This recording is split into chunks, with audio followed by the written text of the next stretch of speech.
um resumo aí do que a gente vai cobrir aqui nessa palestra.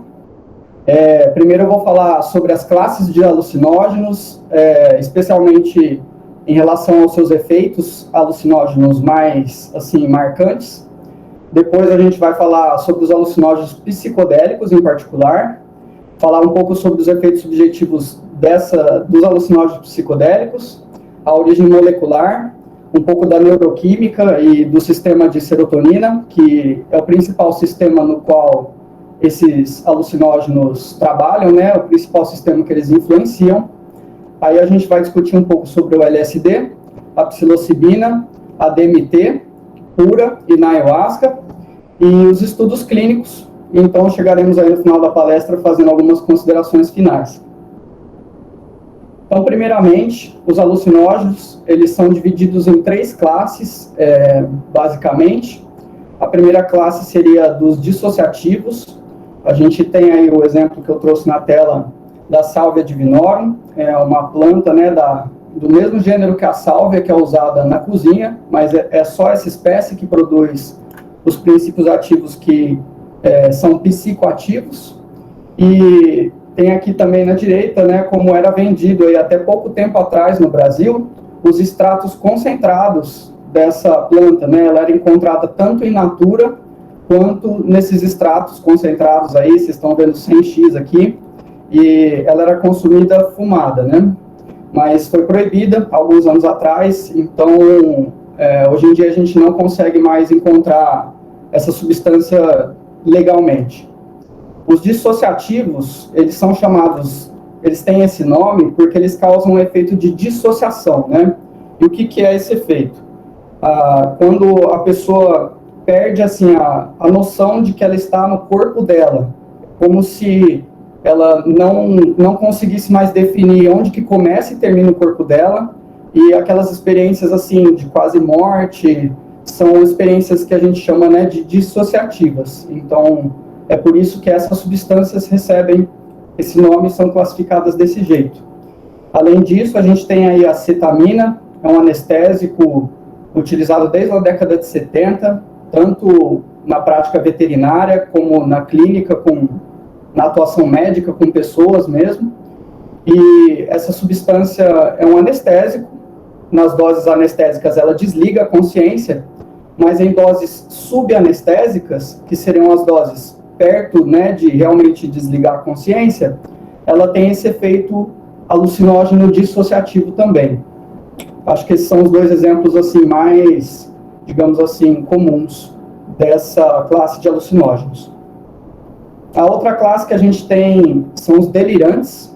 Eles são chamados delirantes porque eles causam o delírio, né, que a pessoa acreditar em alguma coisa que não existe, ter realmente você ter uma alucinação que você não consegue discernir da realidade, que é o que essas substâncias aí dessa classe causam. As pessoas podem, por exemplo, conversar com alguém que não está lá, elas podem interagir com alguma coisa, pegar um copo de água que não existe. Então, sob o efeito das substâncias dessa classe, as pessoas não conseguem discernir as alucinações da realidade. E por isso elas são chamadas de delirantes. Vale aí mencionar as plantas da família Solanaceae, em especial o gênero Datura, está exemplificado aqui, o gênero Belladonna e o gênero Brugmansia. Elas são conhecidas aí popularmente como trombetas, exatamente por essa flor grande, assim, pendurada, que fica virada para baixo, e são plantas ornamentais. Elas podem ser encontradas em diversos locais, aí aqui em Ribeirão Preto, na rua, a gente encontra, e exatamente por elas apresentarem nessas flores bonitas, aí são plantas utilizadas para embelezar o lugar. E elas têm como os princípios ativos a escopolamina e a atropina, que são os 2 alcaloides que causam aí os efeitos característicos da ingestão dessas plantas. A gente tem também o benflogin, né, a benzidamina. Vocês possivelmente já ouviram falar das pessoas tomarem 10, 15 drágenas dessa do benflogin e beber junto, né? E eu não recomendo que ninguém faça isso, porque até onde eu sei dos relatos que eu conheço, não é uma experiência agradável. E Mas é aí, né, a benzidamina, que é utilizada primariamente aí para o tratamento de dor de garganta, se for consumida com álcool em altas doses, ela tem esse efeito alucinógeno delirante. E então agora entramos aqui no grosso da palestra, né, que são os alucinógenos psicodélicos.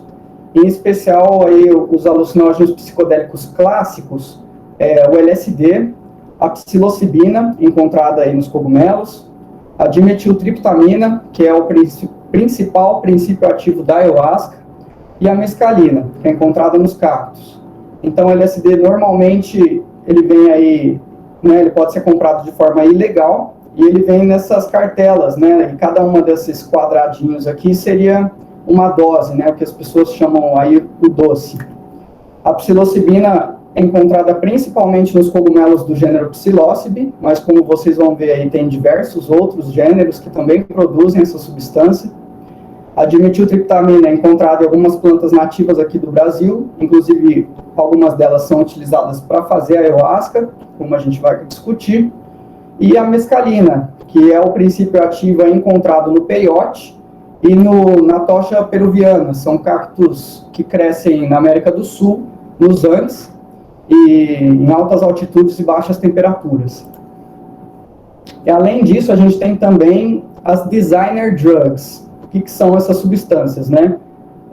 Principalmente aí a partir do final da década de 90 e dos anos 2000, os químicos, né, que sintetizam, que têm a capacidade de sintetizar drogas, eles pegam a estrutura química, né, dessas substâncias clássicas aí que são encontradas naturalmente, com exceção do LSD, que é um semissintético, eles modificam a estrutura química dessas substâncias. Então, adicionam um iodo ou colocam um radical hidroxila em alguma posição e vão sendo, então, sintetizadas novas substâncias que não, né, todas semissintéticas ou totalmente sintéticas, que não se conhecia antes.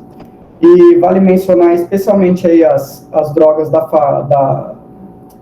família 2C, o 2CI, 2CA, 2CB.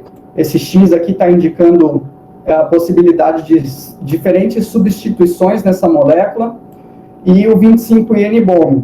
Né? A gente tem aqui a estrutura básica das substâncias aí da classe 2C, da família 2C, e aqui a gente tem a estrutura molecular aí do 25-IN-BOM, que, né, são substâncias aí que podem ser encontradas de forma ilegal na Deep Web.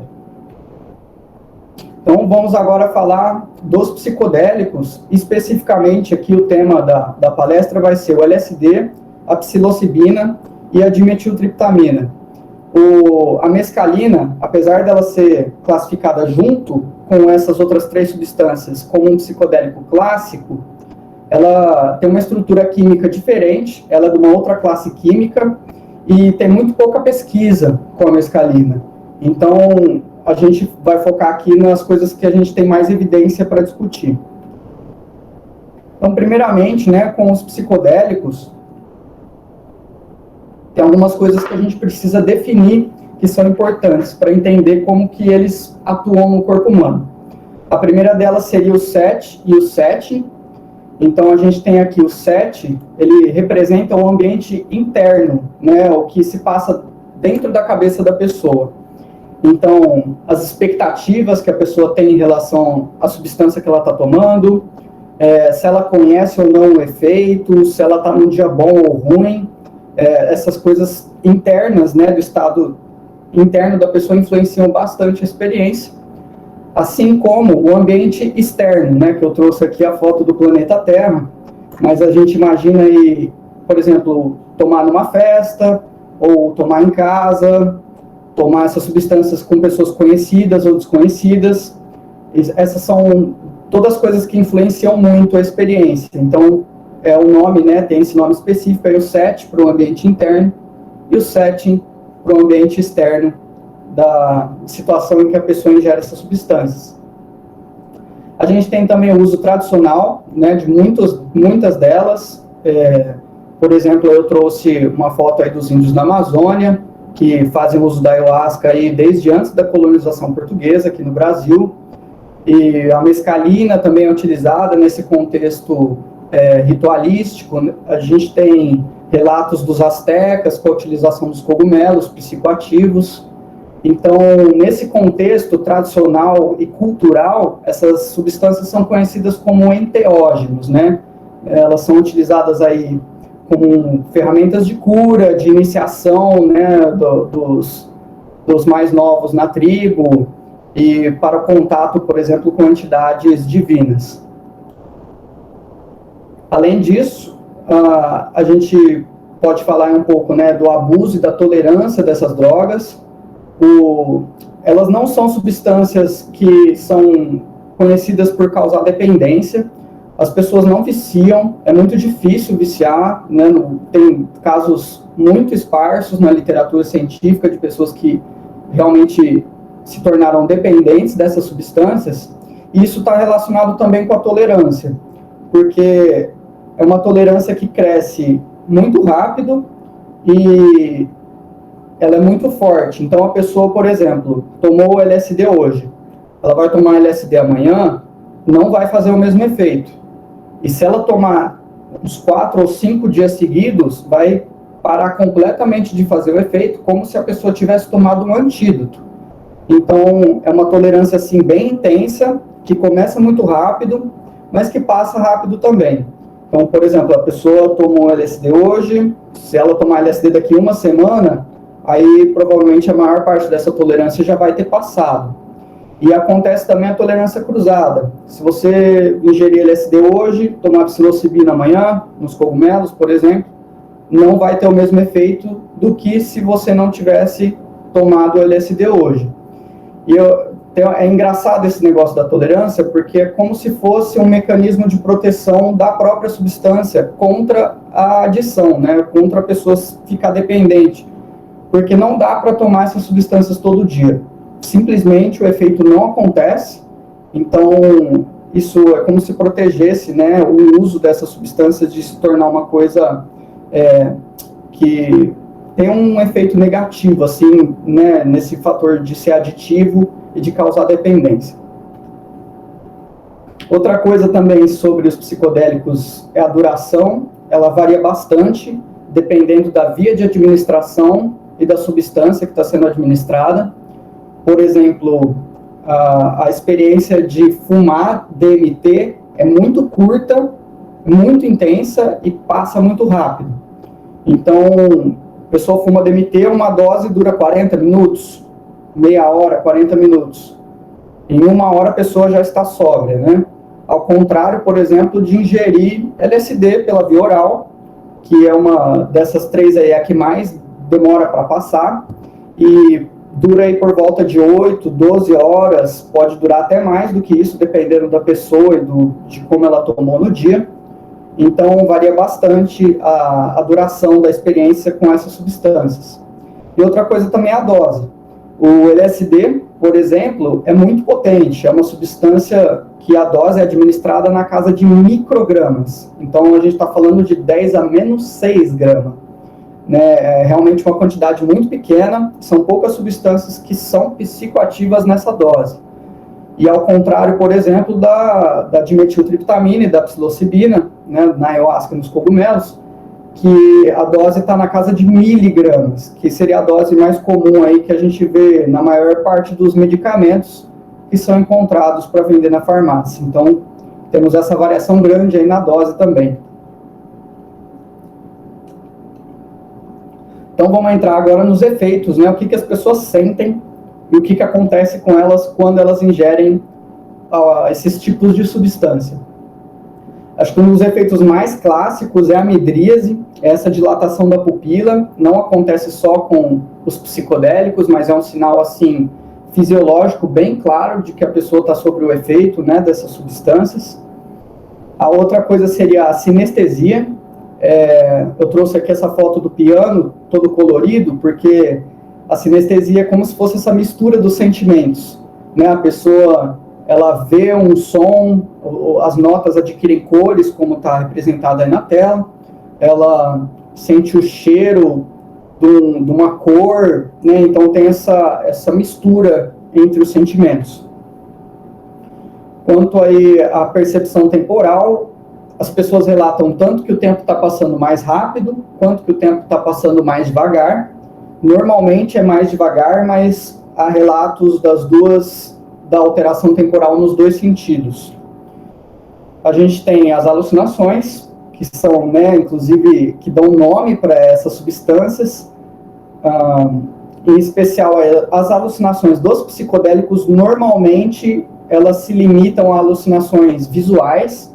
Não é uma regra, mas normalmente são alucinações visuais.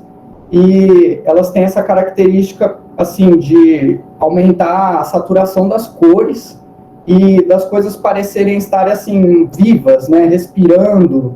Você vê uma coisa aumentando e diminuindo, ou, né, são essas coisas bem clássicas, assim, que são características, alucinações bem características dessas substâncias. E a gente tem também a euforia, né, a sensação de bem-estar, as pessoas se sentem bem sobre o efeito de psicodélicos. Temos as emoções, tanto emoções positivas quanto emoções negativas, todas elas são mais intensas sobre o efeito dessas substâncias. O que quer que você esteja sentindo no momento, você vai sentir mais sobre o efeito dos psicodélicos. E a gente tem as manifestações do subconsciente na mente consciente. O que isso quer dizer, né? Os processos que normalmente a gente não se dá conta de que estão acontecendo no nosso cérebro, eles vêm mais à tona. E nós percebemos mais esses processos se passando dentro da cabeça. Então, é como se você conseguisse ter uma visão melhor do seu cérebro funcionando mesmo, em termos assim, né, dos pensamentos e da cognição. Quanto aos efeitos adversos, né, essas substâncias têm efeitos adversos e colaterais. Então, os mais aí, eu acho que os mais pertinentes e que têm a maior ocorrência seriam aí a paranoia, os ataques de pânico, o delírio, né, acreditar em coisas que não estão lá ou que não existem, um quadro de ansiedade, desorientação, confusão, né, a pessoa não sabe o que está acontecendo, a idealização suicida, né, as pessoas às vezes têm pensamentos suicidas sobre o efeito dessas substâncias, os racing thoughts, que seria a perda da capacidade de você escolher o que você está pensando. E esse quadro todo aí, envolvendo um ou mais desses efeitos, seria o que a gente chama de uma bad trip, né? Seria a viagem ruim. E também temos os flashbacks, que são os transtornos de percepção persistente. Por exemplo, a pessoa tomou LSD hoje, daqui a alguns dias, meses e até anos, ela está lá seguindo a vida dela normalmente, e de repente o efeito volta. Assim, sem aviso. Inclusive, às vezes a pessoa pode estar no trabalho, numa situação em que, né, não é uma situação ideal para isso acontecer. Ninguém sabe exatamente como que isso acontece, porque a substância não está mais no corpo da pessoa. E, né, é um efeito adverso aí. É raro, não há muitos relatos, mas pode acontecer. E o tratamento, então, no caso, nessas situações, o tratamento farmacológico, né, você quer dar uma pílula para a pessoa, para ela melhorar, seria com as benzodiazepinas, a primeira linha de tratamento, que são substâncias utilizadas para ansiedade e para acalmar a pessoa, mas elas não vão diretamente nos efeitos. Os antipsicóticos, então, seriam a segunda linha de tratamento, né, que eles vão mais, então, para esses efeitos de paranoia e delírio, e diminuir, então, a intensidade desses efeitos adversos aí durante a experiência psicodélica. É difícil precisar, por exemplo, no nosso laboratório, a gente administra ayahuasca em voluntários, nunca precisamos dar uma intervenção farmacológica, mas são essas daí as duas principais, né, linhas de tratamento nesse caso. Esse estudo aqui é muito interessante. O meu orientador, professor Rafael, adora falar que ninguém entende direito o que esse estudo encontrou de resultado, né, o que quer dizer tudo isso aqui, mas eu acho que ele exemplifica bem a alteração, assim, no jeito que o cérebro está funcionando, uma base fisiológica para o jeito que o cérebro está funcionando sobre o efeito de psicodélicos. Então, nós temos aqui na esquerda as diferentes redes neurais do voluntário aqui, exemplificadas por essas bolas que estão organizadas aqui nesse círculo. E, dependendo da cor, são redes neurais que são relacionadas com o processamento de determinadas informações. Então, por exemplo, a área da visão está representada aqui pelo laranja, né? A cognição aqui por esse roxo, e assim vai. Nós temos aqui também essas linhas que demonstram conexões entre as diferentes redes neurais. E quanto mais grossa essa linha, mais forte foi a conexão encontrada, né, no cérebro desses voluntários aí desse estudo. Então a gente pode observar aqui a diferença entre uma pessoa que tomou placebo e uma pessoa que tomou psilocibina, né, encontrada nos cogumelos mágicos. Então, é notável aí o aumento no número de conexões entre as diferentes redes neurais e a intensidade dessas conexões também, né? Vocês podem ver que tem diversas linhas muito mais grossas do que na imagem da esquerda. E o que isso representa? O cérebro, né, os seres humanos adoram categorizar as coisas e dividir tudo nas suas partes. Então, as diferentes redes neurais teriam as suas coisas que elas servem para processar, digamos assim. E isso aqui está indicando uma perda da identidade de cada uma dessas redes neurais. É como se uma rede que é específica para processar só a visão estivesse sendo envolvida no processamento de emoções, por exemplo. Então, é como se o cérebro se tornasse uma unidade de uma forma mais consistente sob o efeito dessas substâncias do que quando não se está, né, sobre o efeito delas.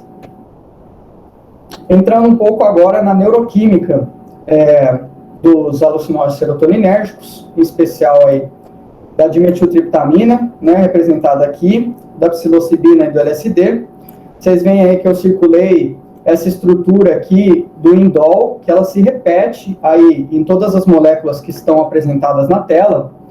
E, como vocês podem observar, o triptofano, que é um aminoácido essencial, inclusive é utilizado aí no corpo para produzir a serotonina, que é um neurotransmissor relacionado com diversas funções aí, como a gente vai discutir. Mas o que eu queria que vocês observassem é a repetição desse motivo químico aqui, né? Todas essas substâncias são derivadas do indol. E, por isso, esses psicodélicos aqui recebem um nome de alcaloides indólicos. E outra coisa que eu queria evidenciar aqui é a semelhança deles com a serotonina, né? Exatamente por ter essa origem química comum, essas substâncias, então, são muito parecidas com a serotonina. E é por isso que elas vão modificar o funcionamento do sistema serotoninérgico, especialmente, né, desse sistema. Então, só para fazer uma recapitulação aqui, brevemente, a gente tem o nosso neurônio pré-sináptico. Então, o potencial de ação vai seguir aqui pelo axônio desse neurônio, vai chegar na sinapse, onde ocorre a comunicação química entre os neurônios, e vai, então, desencadear ou não um sinal no dendrito do neurônio pós-sináptico, que pode gerar ou não um potencial de ação que vai continuar ou não esse estímulo.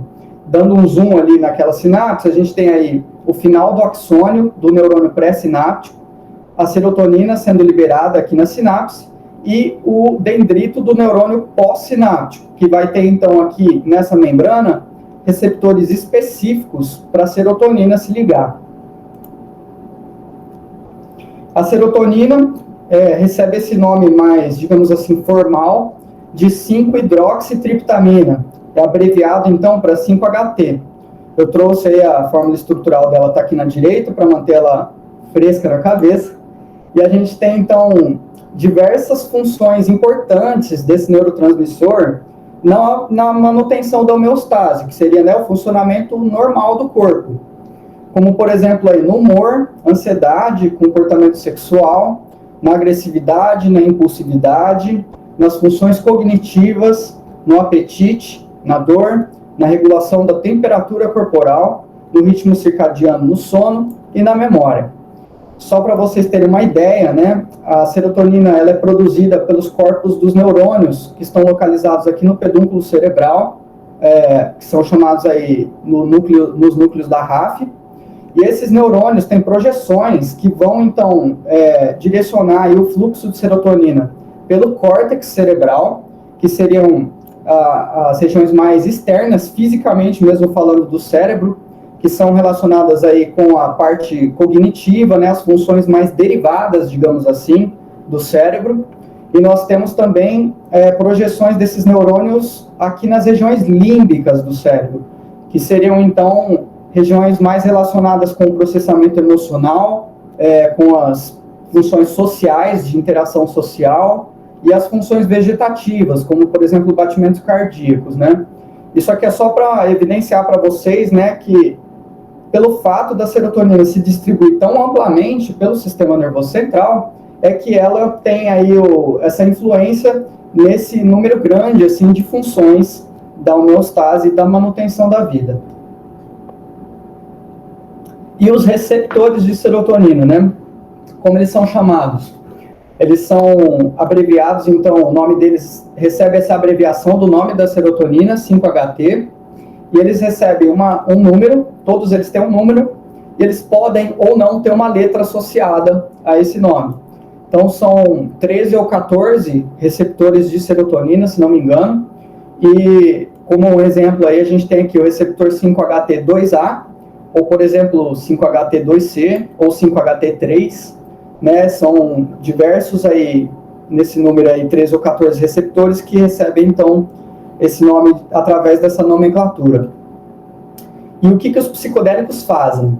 Eles são agonistas de serotonina. Então, eles vão se ligar em determinados receptores de serotonina e eles vão fazer com que esses receptores sejam ativados através dessa ligação. Em especial aí, os receptores 5-HT1A, 2A e 2C. E, em especial, dentro desses três, o receptor 5-HT2A. Esse receptor é implicado aí, a maior parte dos efeitos que a gente observa dos psicodélicos são implicados com a ativação desse receptor particularmente. Então, né, voltando àquela nossa imagem dos neurônios e da comunicação entre eles, a gente vai ter os alucinógenos psicodélicos entrando aqui na sinapse e substituindo a serotonina. Mas o que acontece? Eles não são substitutos perfeitos, eles não vão se ligar com a mesma afinidade em todos os receptores de serotonina que a serotonina liga. Então, o sinal transmitido, né, a resposta causada nesse neurônio pós-sináptico vai ser diferente da resposta que seria se você estivesse utilizando, por exemplo, a serotonina aí na sinapse. Então, como que eles sabem que o receptor 5-HT2A é o principal receptor responsável pelos efeitos dos psicodélicos? Tem estudos pré-clínicos com animais, mas esse aqui é um estudo com seres humanos, que eles utilizaram, então, uma amostra de 24 voluntários saudáveis, que receberam 3 tratamentos, placebo com placebo, placebo com LSD, numa dose de 100 microgramas, que é uma dose baixa, mas já é psicoativa perceptivelmente, e o terceiro tratamento foi a administração da ketanserina com LSD. O que a ketanserina é? Ela é um antagonista 5-HT2A. Então, o que ela vai fazer? Ela chega nos receptores 5-HT2A, ela é bem seletiva para esses receptores, ela se liga bem só neles, e ela vai impedir, então, ela vai se ligar nos receptores, ela não causa resposta, porque ela é um antagonista, e ela vai impedir que o LSD, no caso aqui desse experimento, né, se ligue a esses receptores. E quais foram, então, os resultados que eles observaram? As pessoas que tomaram placebo com placebo não sentiram nada, as pessoas que tomaram placebo com LSD sentiram os efeitos esperados aí da administração de LSD, e as pessoas que tomaram LSD com ketanserina não sentiram nada. Então demonstrou aí, né, que a ketanserina bloqueou completamente os efeitos subjetivos e neurais do LSD, e demonstrando a implicância, então, desses receptores especificamente para o efeito aí do LSD e também dos outros alucinógenos psicodélicos que agem no mesmo receptor. Esse outro estudo aqui demonstra, né, qual que é um minuto aqui. Qual que é, então, a função desses receptores? Os receptores 5-HT1A, eles são mais relacionados com a tolerância passiva ao estresse, que é o que esse estudo aqui está propondo, né? Então, por exemplo, uma pessoa que tem depressão, ela vai ter aqueles pensamentos negativos, ela vai ter aquele processo que a gente chama de ruminativo, que é ficar, né, pensando na mesma coisa repetidamente. Então, a ativação dos receptores 5-HT1A está relacionada com a tolerância passiva a esse estresse, né? A pessoa simplesmente não se importa, ela fica bem, aqueles pensamentos ocorrem, mas não incomodam ela. E por um outro lado, a ativação dos receptores 5-HT2A estaria relacionado com a tolerância, digamos assim, ativa, né? Uma resposta em que a pessoa realmente toma uma ação para mudar, diminuir ou impedir que aquela fonte de estresse continue existindo. Então, voltando aí nesse nosso exemplo, uma pessoa que tem depressão vai, então, modificar o seu jeito de pensar. Ela vai imaginar, por que eu estou pensando essas coisas? Será que eu deveria mesmo estar tirando as conclusões? Ela pode mudar o ponto de vista dela em relação às coisas que ela está pensando. Então, é uma resposta ativa a esse estresse. E é exatamente o que esse artigo propõe, que a ativação dos receptores 5-HT2A está relacionada. E eles vão um pouco além, mostrando aí que os antidepressivos aí que são vendidos no mercado, os inibidores da recaptação seletiva de serotonina, ativam mais os receptores 5-HT1A. E os psicodélicos, por sua vez, ativam mais os receptores 5-HT2A. Então, nada que é absoluto, né? Não é só 5-HT2A com psicodélicos, nem só 5-HT1A com antidepressivos, mas essas drogas têm mais elas focam mais na ativação desses receptores e, portanto, promovem os efeitos aí que são descritos dessas dois tipos de tolerância ao estresse. Então, agora, vamos começar a falar um pouco das substâncias em si, de forma isolada, e começando aí com o LSD. O LSD trouxe aí, novamente, a fórmula estrutural dele está aí na direita. Ele é administrado na dose de 50 a 250 microgramas, novamente lembrando que estamos falando de 10 a menos 6 gramas, e tem estudos aí que, como vocês vão ver, que administraram dose de até 800 microgramas. Eu nem imagino o que é ingerir uma dose nessa quantidade. E ele é encontrado aí, como eu mencionei, né, na forma aí ilegal desses papeizinhos aí, que são os conhecidos aí a cartela, né, e o doce. Eles podem ser encontrados também na forma desses pequenos, como se fossem pequenos comprimidos. Eles embebem como se fosse um aglomerado ali com LSD, prensam isso e formam um pequenino assim comprimido. Temos também aí os géis, né, que são como se fossem gelatinas mais duras. É colocado LSD na água, que é utilizada para fazer essas gelatinas. E nós temos também os goteiros, né, que são famosos aí por serem encontrados nas festas de rave, nas baladas mais, assim, com música eletrônica. E as pessoas, né, compram, então, né, uma gota da pessoa que vende, a pessoa que está vendendo pinga e a gota na mão, e quem comprou lambe a mão, né? Então, são essas aí as formas mais comuns de se encontrar o LSD. A duração, como eu mencionei mais cedo, vai de 8 a 12 horas. Dessas três substâncias que a gente está conversando, é a que mais dura. E a origem do LSD é muito interessante. Tem toda uma história aí que eu vou contar para vocês. Nós temos aí o centeio, que eu imagino que tenha sido o italiano que deu o nome científico para essa planta, né? Secale cereale. Mas é uma planta muito cultivada na Europa, não sei se aqui no Brasil, não conheço muito. Vocês podem ver que ela é uma gramínea, aparentada aí do trigo. E tem um fungo que adora se reproduzir aí, então, nas sementes do centeio. Esse fungo são os fungos aí do gênero Clavíceps, são chamados popularmente de cravagens aqui no Brasil, e em inglês eles são chamados de fungos do ergot.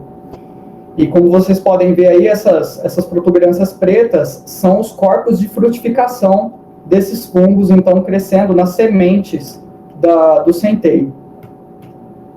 E o que se passa, então, com esse fungo? Ele produz algumas substâncias, entre elas, os alcaloides, os alcaloides da família da ergolina, né? Como vocês podem ver aí, a estrutura parecida com o LSD, já. E a ergolina e os outros alcaloides relacionados, eles causam uma doença, né, uma manifestação clínica, que é a chamada de ergotismo, que é caracterizada por sintomas de convulsão e sintomas de gangrena, que é o que está sendo representado aí, aqui nessa imagem, né, a gangrena no pé da pessoa, e pode levar à morte, a intoxicação por esses alcaloides. Mas aí, em 1938, nós temos o cientista, o Albert Hofmann, fazendo sua pesquisa nos laboratórios da Sandoz, na Suíça, e ele estava procurando uma substância, se não me engano, que inclusive era relacionada aí com tratamento de problemas circulatórios. E ele estava sintetizando, então, derivados da ergolina, né, isolada aí desses fungos aí do centeio.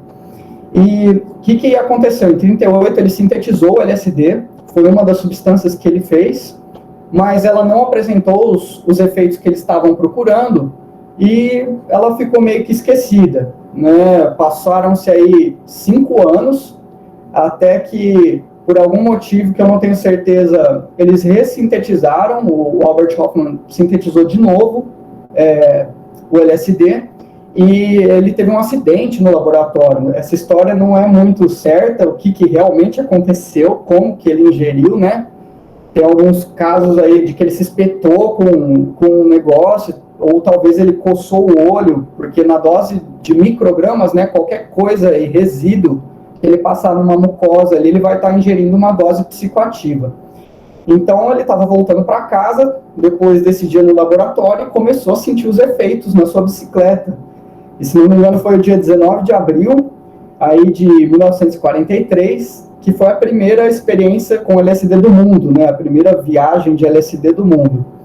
E ele chegou em casa, teve todos os efeitos aí da substância, né, deve ter sido uma surpresa imensa para ele, né, e no dia seguinte ele voltou ao laboratório e foi investigar por que substância que tinha feito esse efeito, né, e ele descobriu que tinha sido LSD. Como vocês podem ver aí, né, a gente tem até uma cartela de LSD que faz homenagem a esse momento da história, né, da primeira experiência de LSD.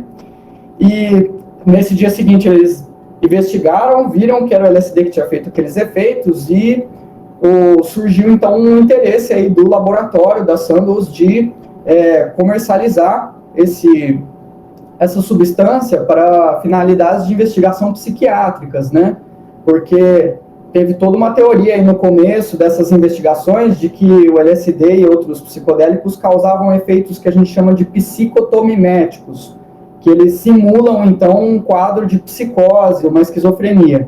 Então, teve esse interesse da Sandoz e eles começaram a produzir, então, o LSD e vender o LSD. Ele foi vendido aí na década de 50 até o final da década de 60.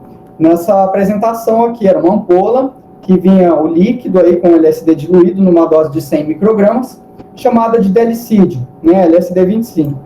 Antes da proibição, então, esse laboratório fabricava legalmente essa substância. Aqui, mostrando para vocês a ergolina na esquerda e o LSD na direita. Se eu dar uma rodada aqui no LSD e sobrepor as duas moléculas, vocês podem observar que elas são realmente bem parecidas. Por isso, né, então, que o LSD é esse semissintético da ergolina. E a gente tem aqui o livro em que o Albert Hofmann conta essa história que eu acabei de contar para vocês com mais detalhes, né? E vocês veem o título do livro, né? LSD My Problem Child, porque o Albert Hofmann, depois que eles descobriram os efeitos psicoativos, teve todo assim, era para ter sido uma substância que ia abrir novas fronteiras na psiquiatria. E, infelizmente, aí nós tivemos, né, com o movimento da contracultura, as coisas dos hippies, a guerra do Vietnã, especialmente lá nos Estados Unidos, né, foram as pessoas começaram a utilizar essas drogas de forma irresponsável. E tem um caso famoso do Timothy Leary, que era um psicólogo de Harvard, para vocês terem uma ideia. Ele tomou LSD e ele entrou num delírio de que todas as pessoas tinham que tomar LSD, que era um negócio para todo mundo. Ele deu LSD para os alunos dele, foi expulso de Harvard. O cara, né, pirou. E ele morreu há alguns anos aí atrás, eu não tenho certeza se já faz mais de uma década, mas ele viveu essa vida meio, né, nesse delírio aí pelo resto da vida. E o Albert Hofmann conta nesse livro a decepção que o LSD foi, né, porque era para ter sido uma coisa que ia ajudar as pessoas e que ia, né, abrir novas fronteiras e, infelizmente, acabou sendo proibido e causando aí até algum mal para a sociedade. Se vocês tiverem interesse, esse livro é curtinho, é pequeno, é muito interessante. Eu recomendo a leitura. Então vamos agora para a psilocibina, que é o segundo composto aí que a gente vai discutir. A psilocibina e a psilocina estão representadas aqui na tela. Essa é a psilocibina e essa é a psilocina. Essas duas substâncias são encontradas nos cogumelos de forma natural e o princípio, o que é ativo mesmo, o que causa realmente os efeitos é a psilocina. A psilocibina, ela tem essa diferença, esse grupamento fosfato aqui na molécula, né, que está substituindo esse hidrogênio aqui na psilocina. Ela não é ativa, mas ela é prontamente metabolizada em psilocina quando ela é ingerida no corpo humano. Então ela é como se ela fosse uma prodroga, né? Mas os estudos clínicos todos envolvem a administração de psilocibina, como vocês vão ver. Eu imagino aí que deva ser por alguma facilidade de produção ou de armazenamento e manutenção aí do alcaloide. Então, como eu mencionei, são encontrados aí nos cogumelos, especialmente do gênero Psilocybe. Aqui a gente tem a foto aí dos cogumelos desidratados, secos. Eles podem ser encontrados, inclusive, na internet dessa forma. E aqui nós temos as fotos dos cogumelos no seu ambiente natural, crescendo aí, então, no cocô das vacas, no pasto, que é exatamente onde eles proliferam. Nós temos uma dose da psilocibina pura de 10 a 30 miligramas. 30 miligramas é uma dose alta já, considerada alta. E considerando os cogumelos, nós temos aí uma dose de 3 gramas de cogumelos desidratados, como eles estão apresentados aqui. E nós temos uma dose aí por volta de 30 gramas de cogumelos frescos, como eles estão apresentados aqui. A duração da psilocibina e da psilocina, né, é menor do que a do LSD, de 4, 6 a 8 horas, quando a administração é pela via oral. E a gente tem aí algumas outras origens, né? Antes de entrar nelas, eu queria mencionar uma curiosidade aqui. Como vocês podem notar, o caule, né, a haste desses cogumelos aqui, ela é bem clarinha, mas vocês veem que tem algumas regiões aí que estão arroxeadas e azuladas aqui nessa foto. Isso se dá exatamente pela presença desses alcaloides aqui, oxidando em contato com o ar. Então, quando há o dano, né, é quebrado esse cogumelo e as células a parede celular se rompe e expõe essas substâncias ao oxigênio do ar, elas oxidam e geram esses compostos aí dessa cor azulada e arroxeada, que é um indicativo bem, assim, clássico, assim, é um indicativo forte de que se trata de um cogumelo que possui essas substâncias. Não só, então, presente aí no Psilocybe cubensis, como também no Psilocybe semilanceata, que são os cogumelos mágicos, digamos assim, da Europa, né? Esses são os cogumelos que são substitutos do P. cubensis lá na Europa. Aqui no Brasil é essa espécie mesmo que é mais encontrada. Lá eles têm essa espécie aqui. A gente tem aí o Psilocybe mexicana, que são cogumelos aí da América Central, chegando ali na América do Norte. Mas temos também outros gêneros que produzem essas substâncias, como, por exemplo, aí o Pluteus americanus. Vale notar aqui aquele azulado e roxeado que eu mencionei para vocês no slide anterior. Temos aí o Gymnopilus thiersi, que é esse cogumelo bonito, com essas cores assim alaranjada e meio rosa. E também temos o Paneolus cinctulus, que é esse cogumelo mais marronzinho, assim, mais, digamos assim, disfarçado aí na vegetação do chão, né, na serrapilheira. Esses cogumelos, eles têm o que a gente chama, né, de ocorrência cosmopolita, eles ocorrem ao redor do mundo. Esse estudo aqui, inclusive, feito por Guzmán e colaboradores, trata só de cogumelos do gênero Psilocybe. Cada pontinho branco que vocês estão vendo desse é uma ocorrência aí na literatura científica desses cogumelos desse gênero ao redor do mundo. E, na verdade, nós temos aí esse artigo está um pouco atualizado, são 22 anos já. E, por exemplo, no Brasil, esses cogumelos ocorrem em uma área bem maior aí do que está só esses pequenos pontos apresentados aí. Mas só para vocês, né, terem uma ideia de que a ocorrência desses cogumelos é ao redor do mundo. E, como eu mencionei, eles são os cogumelos que produzem psilocibina, psilocina e outras substâncias relacionadas, são diversos. São muitos gêneros e mais de 200 espécies. E é muito interessante um lado biológico disso, porque esses cogumelos não são aparentados, são gêneros distantes na árvore evolutiva.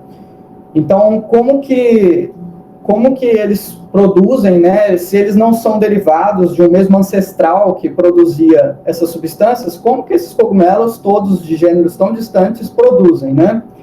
Tem um artigo aqui, muito interessante, mostrando aí uma teoria de como que acontece aí a presença da psilocibina e da psilocina em tantos gêneros diversos, que mostra aí a possível transferência horizontal de genes relacionados com a produção dessas substâncias. Então, seria, por exemplo, a infecção por patógenos, como vírus, que infectam uma espécie, um gênero, são transmitidos para outra espécie, e eles vão carregar, então, certas partes, né, dos genes da espécie anterior para a espécie seguinte. E acredita-se que, né, o nome dessa transferência é transferência horizontal de genes, e acredita-se que seja esse o motivo por a gente encontrar essas substâncias nas mais variadas aí, espécies de cogumelos. E qual que é a vantagem biológica e evolutiva de se produzir essas substâncias? Eles vão além aqui nesse texto, nesse artigo, e propõem aí que os compostos derivados do indol, né, como eu mostrei mais cedo, eles alteram o comportamento de invertebrados que comem os cogumelos. Então, assim, em termos leigos, os cogumelos deixam os seus predadores loucos, né? E aí os animais param, então, altera o comportamento desses animais, eles param, então, de comer os cogumelos, e é uma proteção que esses cogumelos têm contra esses predadores. Muito interessante esse artigo. Aqui, só para vocês terem uma ideia, são diferentes espécies do gênero Psilocybe, aqui organizados aqui ao longo do eixo horizontal, e a gente tem a porcentagem de psilocibina, psilocina e biocistina, que é uma substância bem parecida também com essas duas, que é produzida aí por esses cogumelos. E como vocês podem ver, a proporção dessas substâncias varia bastante, dependendo da espécie, e também dentro da mesma espécie, dependendo das características do ambiente onde esse cogumelo proliferou. E cada um desses, né, as diferentes concentrações dessas substâncias no cogumelo, cada uma delas vai conferir, então, um perfil farmacológico e efeitos subjetivos diferentes do que as outras.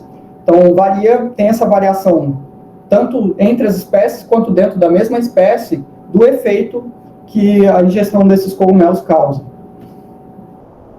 Agora vamos seguir aqui, digamos assim, para cerejinha do bolo, a dimetiltriptamina, que é a substância com a qual a gente trabalha aqui no laboratório da USP em Ribeirão Preto, na ayahuasca.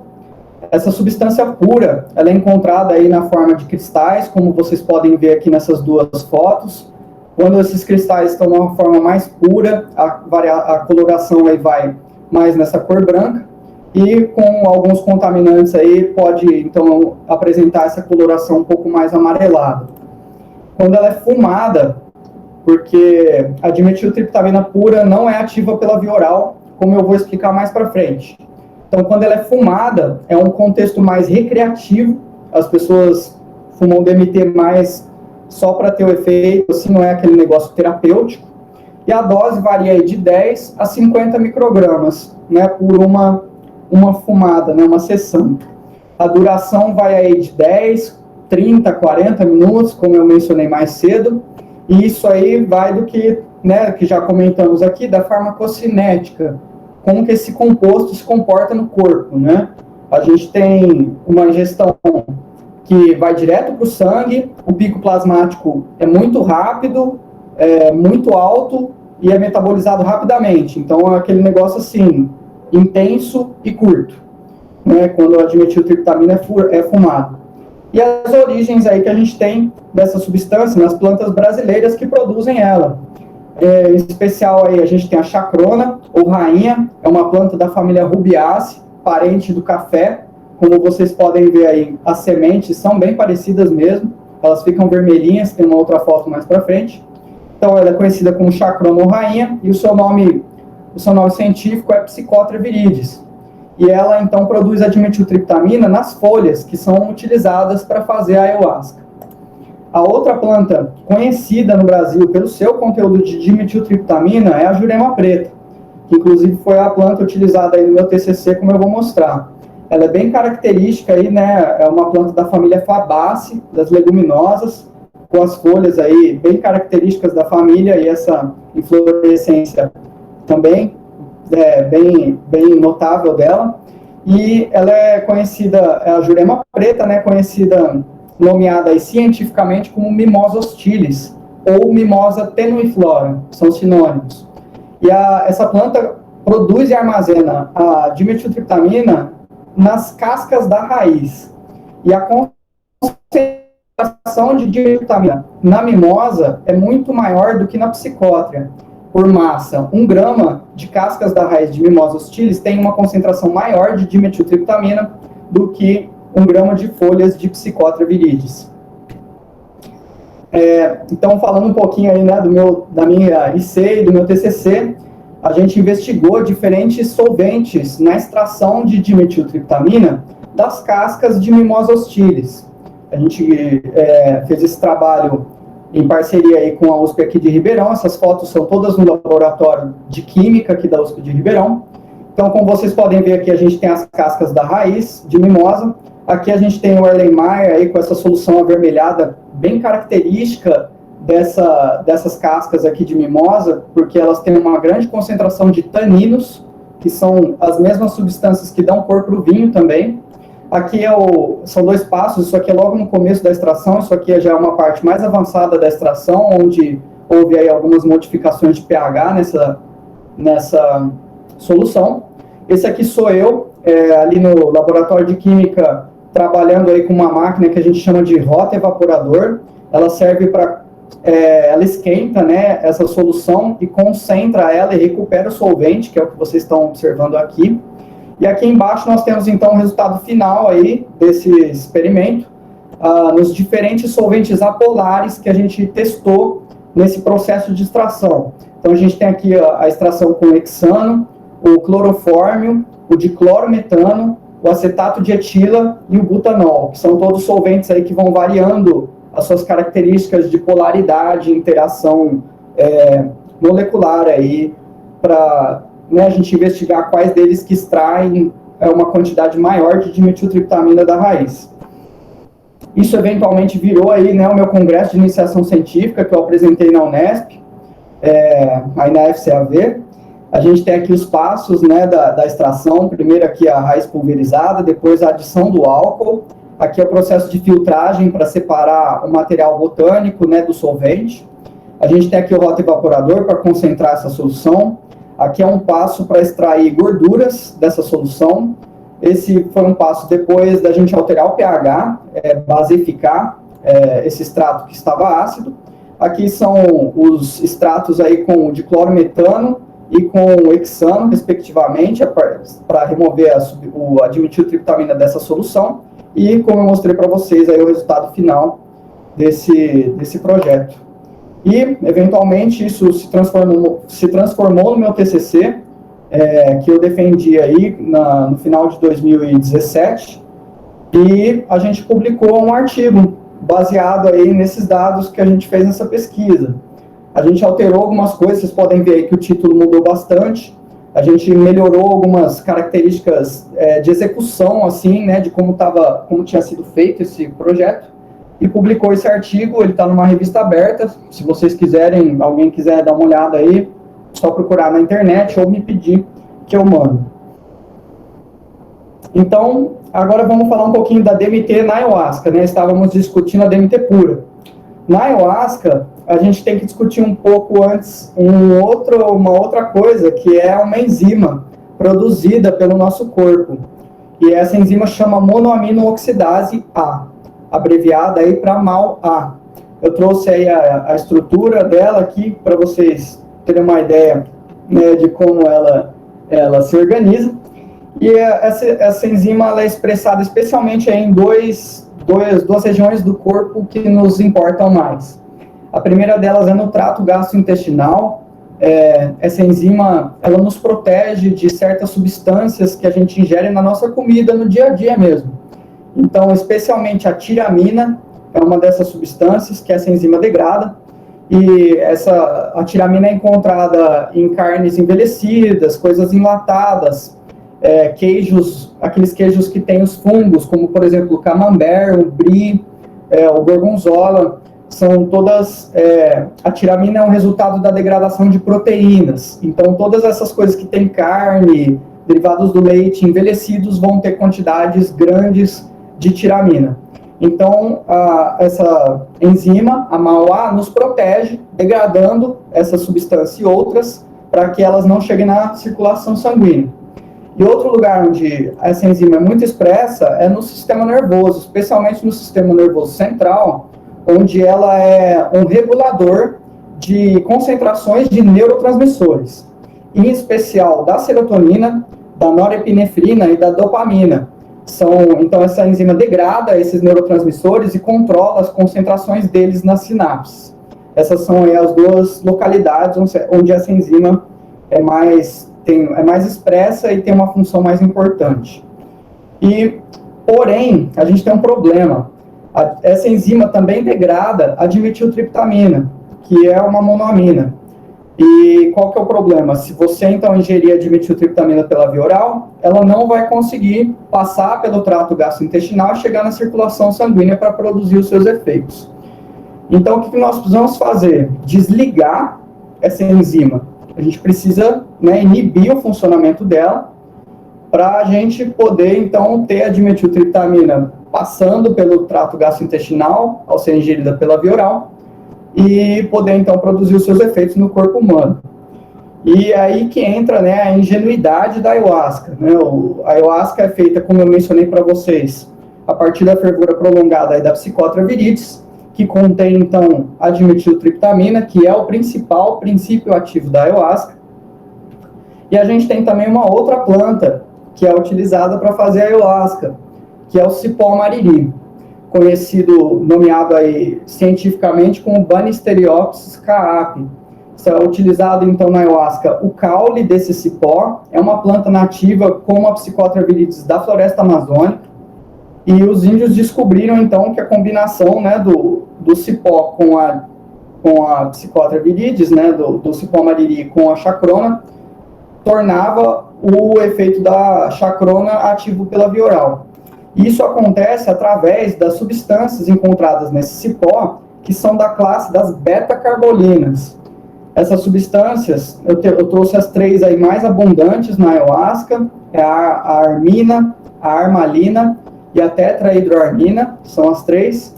E o que elas vão fazer? Elas desligam essa enzima, a MAO-A. Então, qual que é o negócio? Voltamos aqui à nossa imagem, né? A MAO-A degradando a dimetiltriptamina. A gente vai, então, colocar as beta-carbolinas nessa mistura. Ela vai, então, inibir a funcionalidade da MAO-A, e vai permitir, então, que a dimetiltriptamina se torne ativa pela via oral. E é por isso que a ayahuasca funciona, porque ela também contém essas substâncias. Então, só para a gente demonstrar aí, né, a ayahuasca é feita a partir aí dos caules do cipó Banisteriopsis caapi com as folhas da Psychotria viridis. essas 2 plantas são fervidas durante horas e dias, num processo que a gente chama de decocção. E então, é separado, né, nessas panelas grandes, assim, normalmente é feita a ayahuasca, e é separado, então, o líquido dessa matéria botânica que gera o resultado aí. É a ayahuasca que tem essas características organolépticas bem peculiares, o cheiro, o gosto e também o efeito, né, que é um efeito aí psicodélico bem da ayahuasca também. Então agora a gente vai entrar um pouco na parte mais acadêmica da apresentação, em que a gente vai discutir aí os estudos que têm sido feitos com essas substâncias que eu apresentei para vocês. Só para a gente se guiar aqui, eu utilizei essa revisão dos potenciais terapêuticos dos psicodélicos em diferentes doenças e condições. Se vocês quiserem dar uma olhada, aí essa revisão ela vai ser muito mais compreensiva e, digamos assim, muito mais extensa do que o que eu vou poder apresentar aqui. Mas só para vocês saberem que eu utilizei ela como guia aqui para montar essa parte da apresentação, e ela é bem recente, ela é de 2020, então as informações estão bem atualizadas.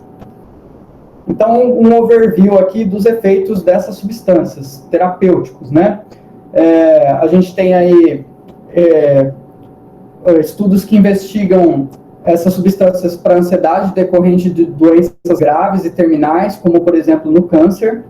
A gente tem as investigações para depressão resistente ao tratamento, que são pessoas que tomaram 2 ou 3 antidepressivos disponíveis no mercado e não melhoraram. A gente tem o transtorno obsessivo compulsivo, o TOC. Temos também os transtornos de uso de substâncias, né, a dependência de substâncias, como, por exemplo, da cocaína, do crack, do tabaco e do álcool. E quais foram os efeitos encontrados de forma geral? Nós temos aí a redução dos sintomas de ansiedade e depressão, e nós temos a redução do consumo dessas substâncias aqui, e outras também, né, a redução da dependência. E qual que é a base fisiológica desses efeitos que são observados? São mecanismos de neuroproteção, né? Essas substâncias, por exemplo, elas diminuem a concentração de espécies reativas de oxigênio no cérebro, o que vai proteger os neurônios. Elas reduzem a inflamação no sistema nervoso central. Cada vez mais aí nós temos evidências se acumulando de que, especialmente no caso da depressão, é um processo inflamatório do sistema nervoso central que está associado com esses sintomas. Essas substâncias, então, elas diminuem essa inflamação. E nós temos também aí a neuroplasticidade, que seria a formação de novas conexões entre os neurônios que já existem no cérebro, ramificações dos dendritos e dos axônios.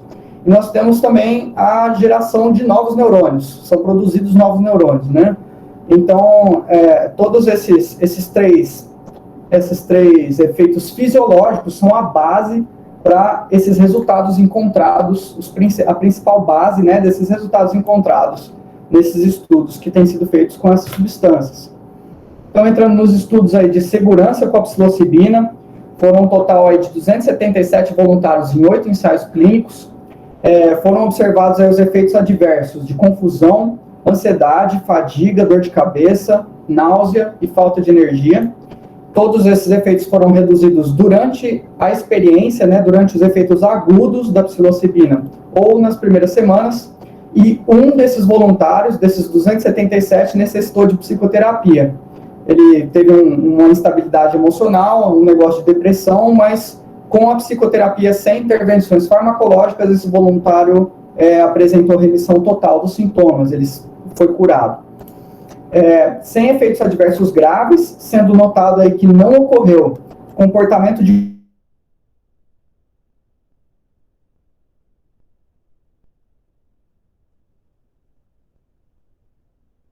proporcionei para vocês não aconteceram, da psicose prolongada, né, os efeitos de confusão e psicose assim ficaram restritos durante os efeitos agudos da psilocibina, quando eles ocorreram, e nenhuma outra alteração de longo prazo, aí demonstrando uma segurança da administração dessa substância. Então, estudo aí com ansiedade e depressão em pacientes com câncer terminal, feito por Griffiths e colaboradores em 2016, Esse estudo tem uma amostra de 51 voluntários, que é uma amostra grande para esse tipo de investigação. Ele foi feito controlado com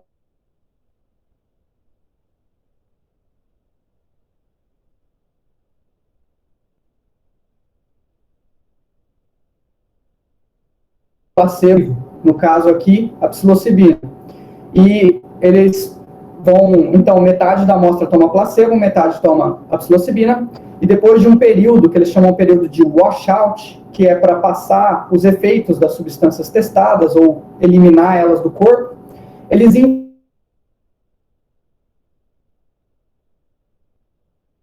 invertem antes vai tomar psilocibina. Esse desenho tem uma vantagem muito interessante, que você consegue comparar as pessoas com elas mesmas na avaliação dos seus resultados. Então, é assim que foi feito, aí vocês vão ver a maior parte desses experimentos que eu vou apresentar.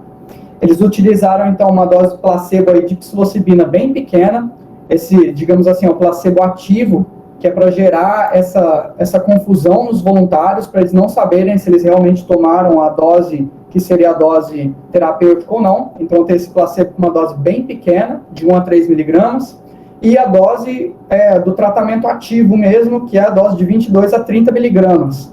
É uma dose alta já, a dose de 30 miligramas. É o máximo que a gente vê aí relatado na literatura científica. E o período de washout foi de 5 semanas. Então, o que eles observaram? Uma redução aí de metade dos sintomas depressivos em 92% da amostra e em 75% da amostra para a ansiedade. Isso aí de acordo com escalas, né, de ansiedade e depressão, como eu vou mostrar para vocês no próximo slide. E esses efeitos foram significativos em até 80% da amostra no acompanhamento de 6 meses. Vocês vão reparar aí que isso aqui é recorrentemente os estudos administram uma dose e tem resultado significativo meses depois da administração. Não foram notados, então, efeitos adversos graves. Aqueles que eu mencionei antes, dor de cabeça, confusão, mas nada permanente. Então, aqui temos os resultados aí, ó. Essa escala aqui é uma escala que mede aí depressão. Essa também, que é a RAM-D, aqui é o inventário de depressão de Beck. Essa é a escala hospitalar de depressão e ansiedade no fator de depressão. Aqui nós temos a RAM no fator de ansiedade, que é o outro fator. Essa aqui é a mesma escala, né, medindo aqui depressão e ansiedade. E nós temos aqui a escala de ansiedade traço-estado, o IDAT, né, o inventário de ansiedade traço-estado. Então, qual que é o negócio? A gente observa aqui a linha azul, né, essa linha mais azulzinha verdinha aqui, é o pessoal que tomou a dose alta antes, é o grupo que tomou a dose alta antes. Essa linha amarelada é o grupo que tomou a dose baixa antes, né, no caso aqui, esse placebo bem fraquinho. Então, a gente observa ao longo de todos esses gráficos esse padrão repetidamente, que o grupo que tomou a dose antes aqui, né, no eixo horizontal a gente tem os tempos, né, na linha de base, depois da primeira sessão, depois da segunda, aí no ponto de 6 meses, e aqui a pontuação dessas escalas. Quanto mais alto, mais intenso é o efeito de ansiedade ou depressão, o sintoma de ansiedade ou depressão. E a gente vê aí uma queda, então, né, nos scores dessas escalas, que é significativamente maior para o grupo que tomou a dose alta antes, em comparação com o grupo que tomou a dose baixa antes, em todos os pontos de todas as escalas, demonstrando a diferença do efeito placebo para o efeito ativo da substância. E a gente vê, então, a queda significativa no grupo que tomou a dose baixa antes, quando eles inverteram, né? Aí depois aqui da sessão que o grupo tomou a dose baixa antes, tomou a dose alta. E aí eles mediram esse ponto aqui, vocês observam a linha amarela caindo, né, significativamente aí também, né, em todos os pontos, até esse ponto aí da segunda sessão. A gente observa também, no ponto de 6 meses, a manutenção desses níveis mais baixos em relação à linha de base, nos scores dessas escalas, e a indiferença estatística desses pontos aqui no final, demonstrando que, em termos analíticos, é o mesmo resultado observado aqui nos dois grupos no ponto de 6 meses. Então, é evidência bem concreta, né, do efeito antidepressivo e ansiolítico da psilocibina nessa dose administrada para o tratamento aí do câncer terminal, da ansiedade, da depressão no câncer terminal. Outras investigações aí que foram feitas com a psilocibina para depressão resistente ao tratamento. A gente tem aí esse estudo do Harris e colaboradores aí de 2016, Foi um estudo Proof of Concept, né, são estudos preliminares, são estudos abertos, todo mundo sabe o que está sendo administrado e o que está tomando, e normalmente são com amostras pequenas, vocês podem ver apenas 12 voluntários. Então, eles administraram 2 doses, uma dose baixa de 10 mg, mas já é uma dose psicoativa, e uma dose alta de 25 mg, com intervalo de 1 semana entre as doses. 67% dos pacientes, então, tiveram remissão clínica dos sintomas 1 semana após a segunda dose, de acordo com esse KIDS, né, o inventário rápido de sintomas depressivos, e 58% deles continuaram a atingir os critérios de resposta nos 3 meses após a segunda dose. Então, a gente observa aí, novamente, aqui, né, o score da escala, quanto mais alto, mais intensos são os sintomas de depressão, e a gente tem aí 1 semana após a administração da segunda dose, uma queda significativa em relação à linha de base para o grupo inteiro dos sintomas depressivos. E para vocês terem uma ideia, esse G de REDS, ele mede a magnitude do efeito, ou seja, o quanto esse efeito está se distanciando aqui, né, quanto a média aqui se distancia aqui da linha de base. E um efeito de 0,8 já é considerado um efeito grande.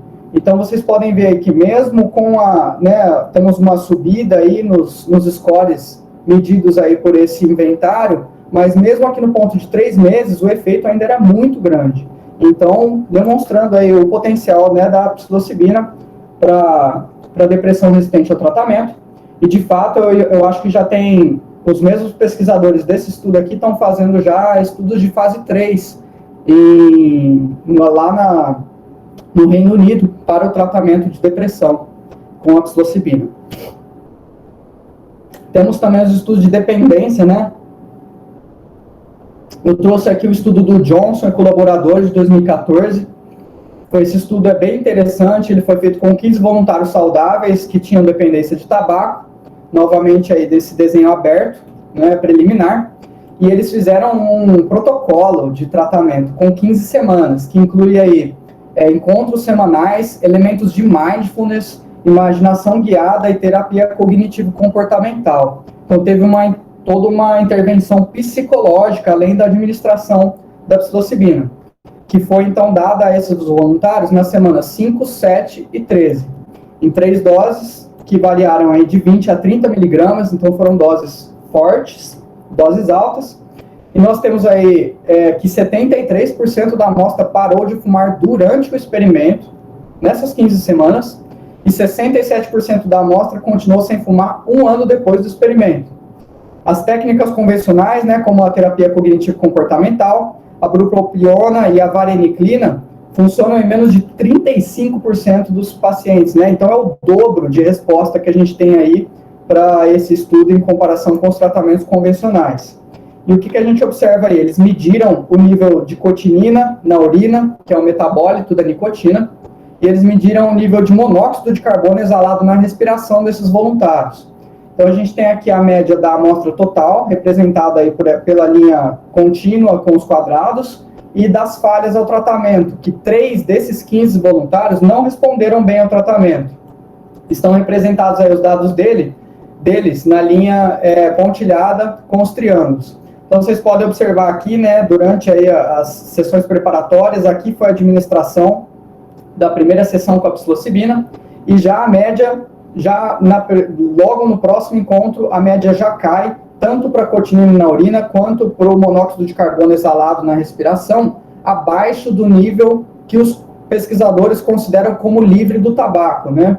E vocês podem observar aí que esses níveis se continuam aí essa é a média da amostra inteira, né? Esses níveis continuam, teve as outras 2 sessões aqui, e a gente tem aí o follow-up de 6 meses, ainda apresentando esse resultado significativo.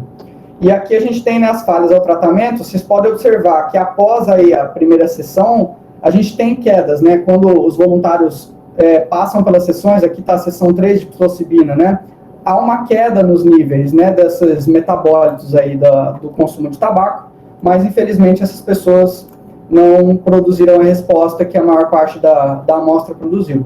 Aqui nós temos, então, a medida do número de cigarros consumidos por dia da amostra total, considerando as falhas ao tratamento.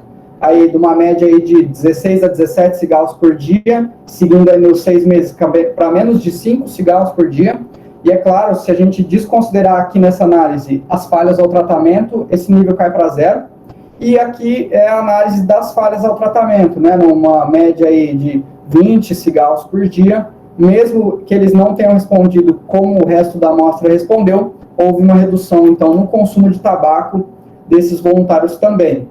Né, resultados, assim, bem motivadores, promissores, assim, em relação à psilocibina para ajudar as pessoas a parar de fumar.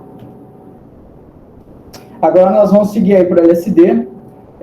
O LSD tem menos estudos. Os estudos de segurança foram com um total de 100 voluntários em diversos ensaios clínicos distintos. São estudos mais antigos. O LSD tem poucos estudos recentes publicados investigando seus efeitos terapêuticos. E aí eles relataram nesses estudos de segurança, né, a capacidade de induzir sintomas psicóticos, como ter pensamento ilusório, distorções cognitivas e paranoia. Mas apesar desses sintomas, os voluntários relataram também um aumento do otimismo e no traço de abertura à experiência da personalidade, que são mudanças positivas, né, na personalidade das pessoas. Não foram registrados efeitos adversos graves, apesar desses efeitos aqui, que na verdade são efeitos que podem acontecer com a ingestão de qualquer psicodélico, e especialmente aí durante os efeitos agudos da substância.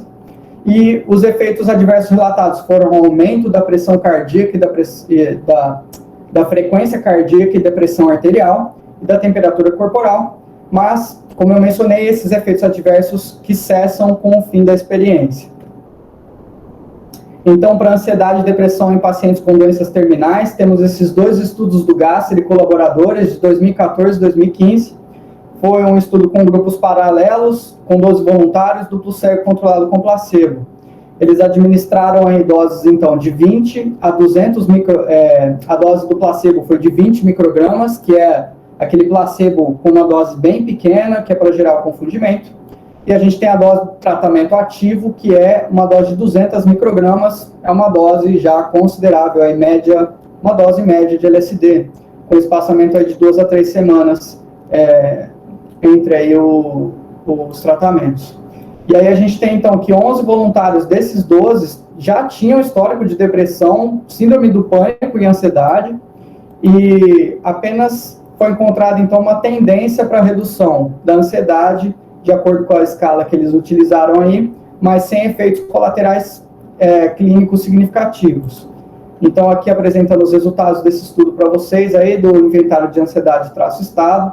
A gente tem aí os dois fatores da ansiedade que esse inventário mede, e os níveis aí, né, na linha de base da ansiedade desses voluntários caindo até o final do estudo, e aí no follow-up, né, no acompanhamento de 12 meses, a manutenção desses níveis, aí mais baixos, mas sem serem significativamente diferentes da linha de base, mas demonstrando que há um potencial a ser investigado para o LSD nessas condições que foram testadas.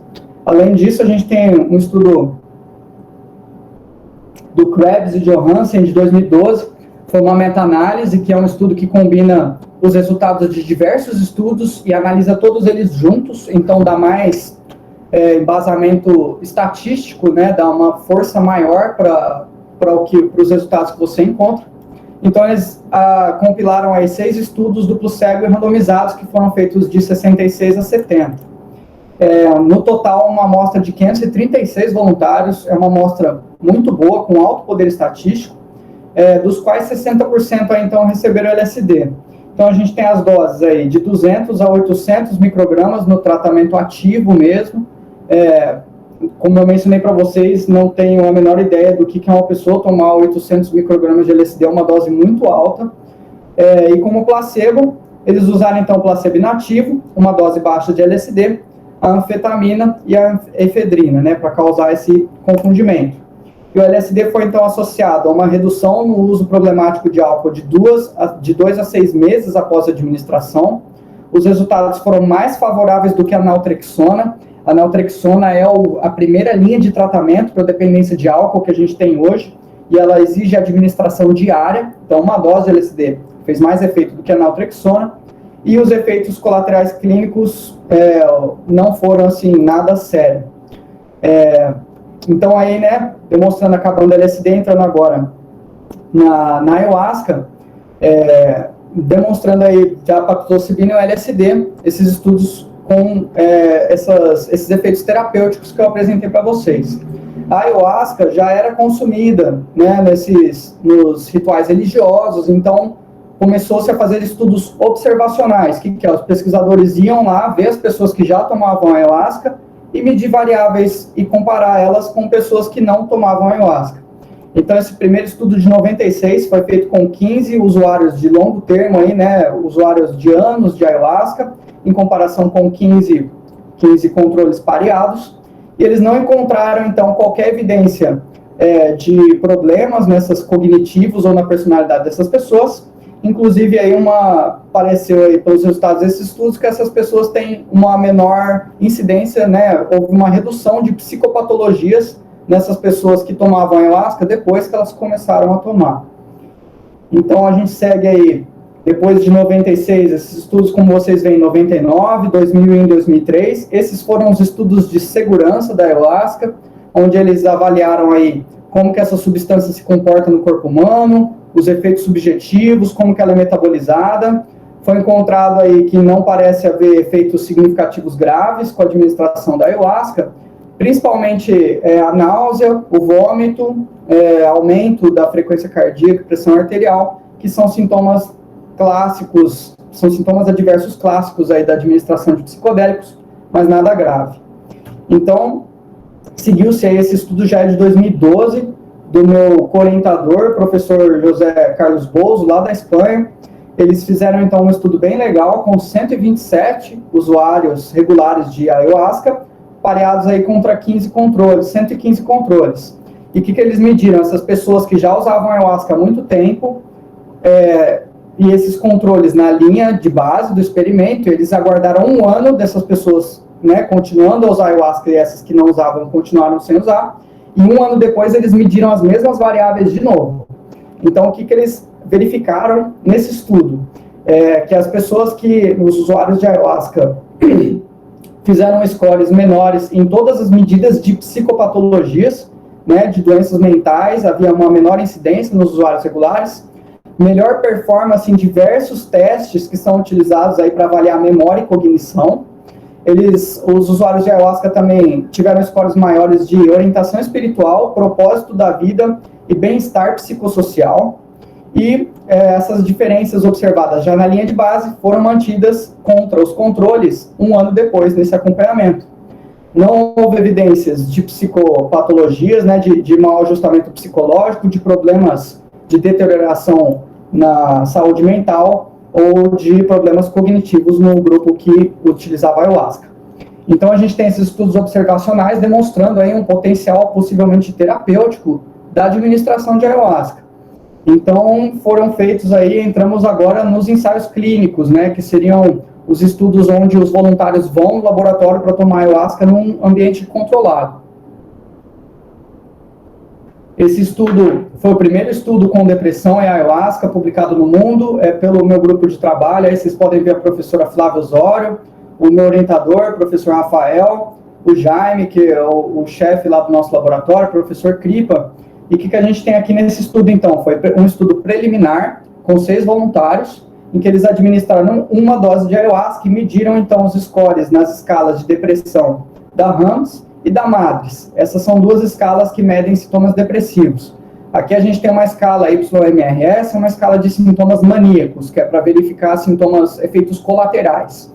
Então, a gente tem aí o tempo aqui em minutos da sessão experimental na linha de base, acompanhando aqui no 80 minutos seria mais ou menos o pico da experiência, e a gente tem aí o dia seguinte até 21 dias de acompanhamento. Vocês podem observar a queda nos níveis de depressão medidos por essas escalas, que já se torna significativamente diferente da linha de base no final do experimento, ou seja, é um efeito antidepressivo quase que instantâneo, em comparação aí com os antidepressivos do mercado, que demoram até semanas para começar a fazer efeito.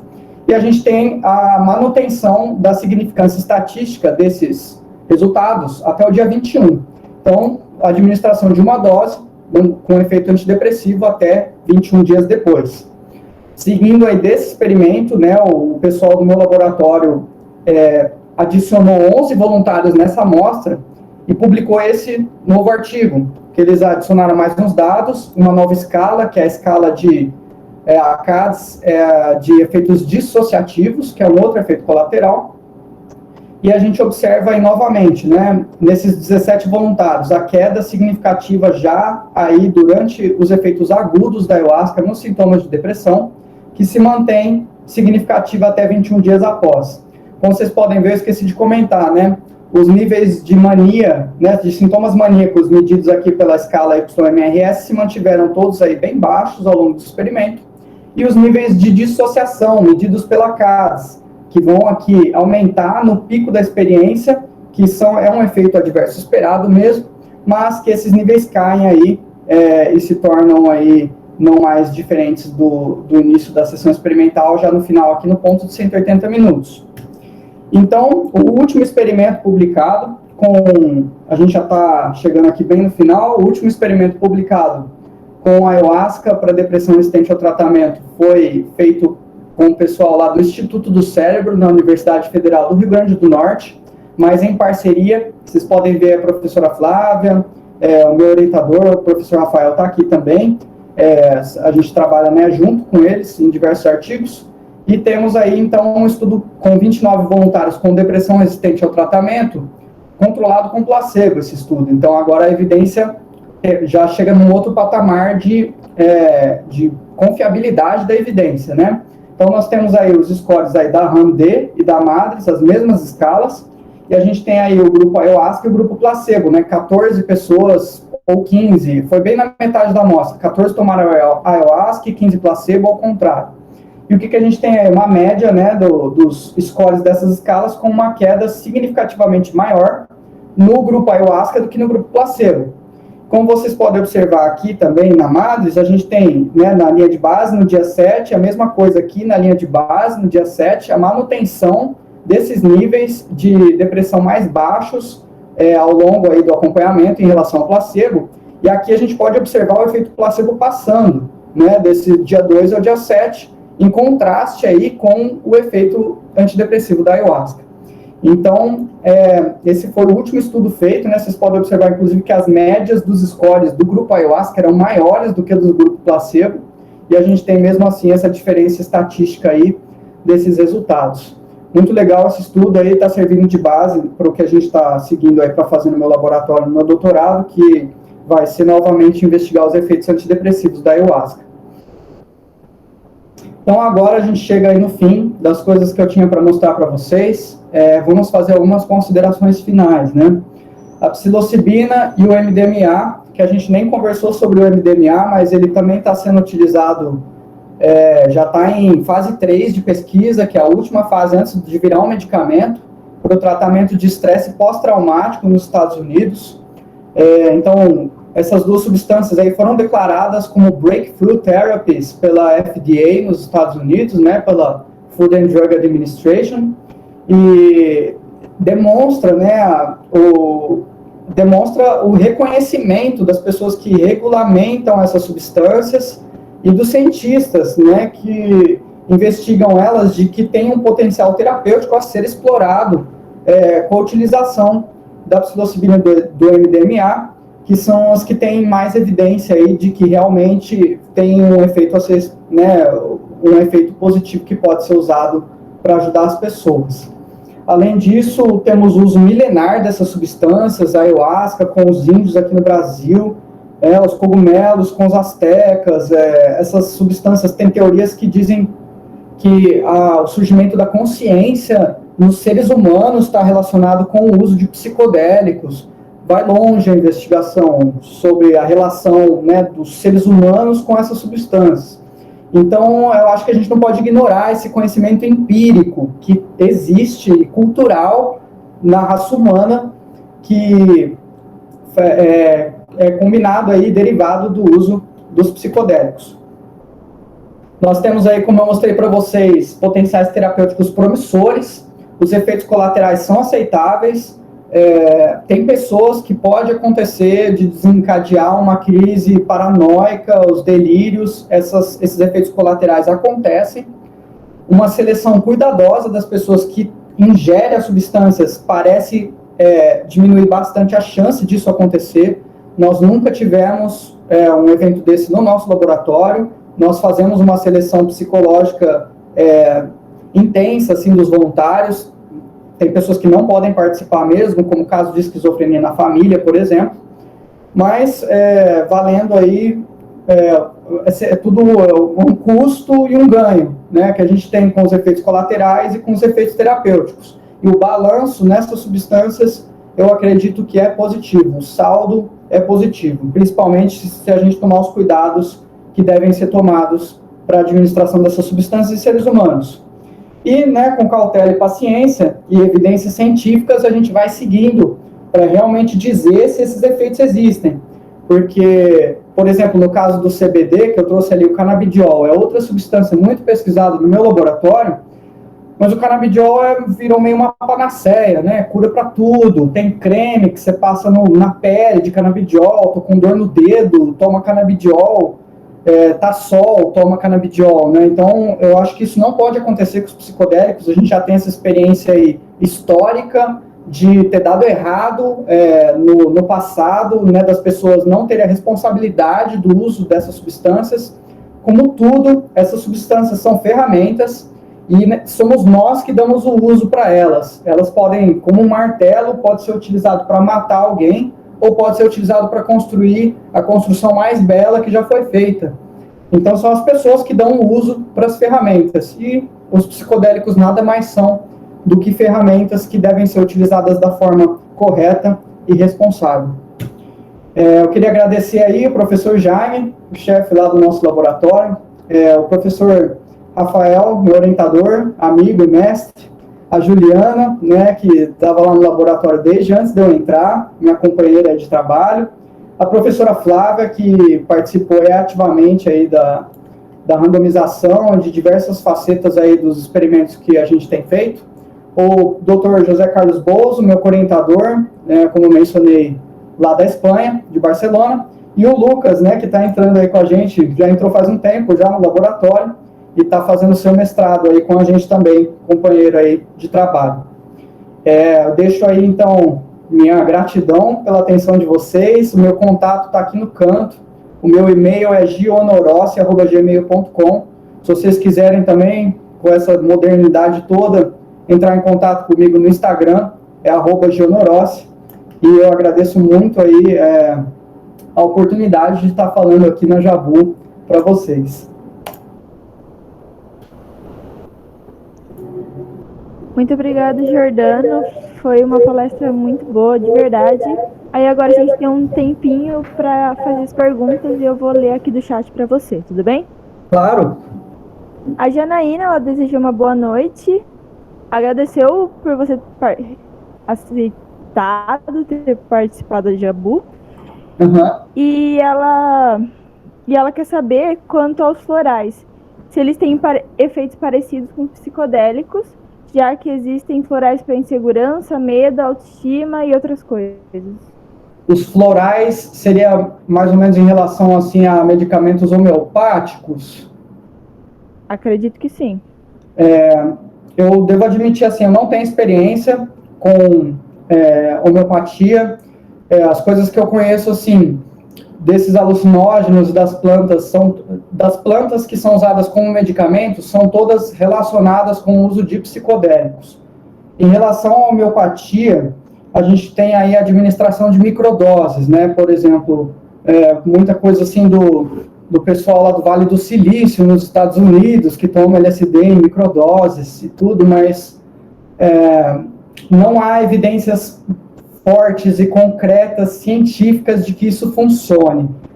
Tem alguns estudos observacionais, tem alguns relatos, mas nada assim, um ensaio clínico controlado com placebo. Isso aí está sendo feito no momento, imagino que com LSD e com a psilocibina, se não me engano, mas a gente não tem, né, essa evidência realmente embasada de que isso funcione. Então, precisa esperar um pouco mais aí, alguns anos, para a gente ver se esse negócio da microdose, né, como se fosse uma homeopatia, se ele realmente tem algum efeito.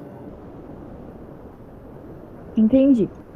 O Bruno, ele desejou uma boa noite, parabenizou pela palestra. Ele gostaria de saber a sua opinião sobre psicodélicos e experimentos extracorporais.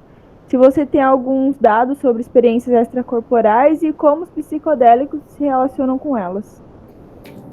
Tem um experimento muito legal, eu vou inclusive out of body, eu vou mandar ele para vocês aí no chat, com dimetiltriptamina, que foi administrada, se não me engano, foi pela via intravenosa, dimetiltriptamina pura, e eles avaliaram, então, esses sintomas, né, aí, eu mandei para vocês, eles avaliaram a experiência de próxima morte, né, com a administração de DMT, e pelas escalas que eles utilizaram, a dimetiltriptamina realmente causou uma experiência que é muito parecida com a experiência de quase morte.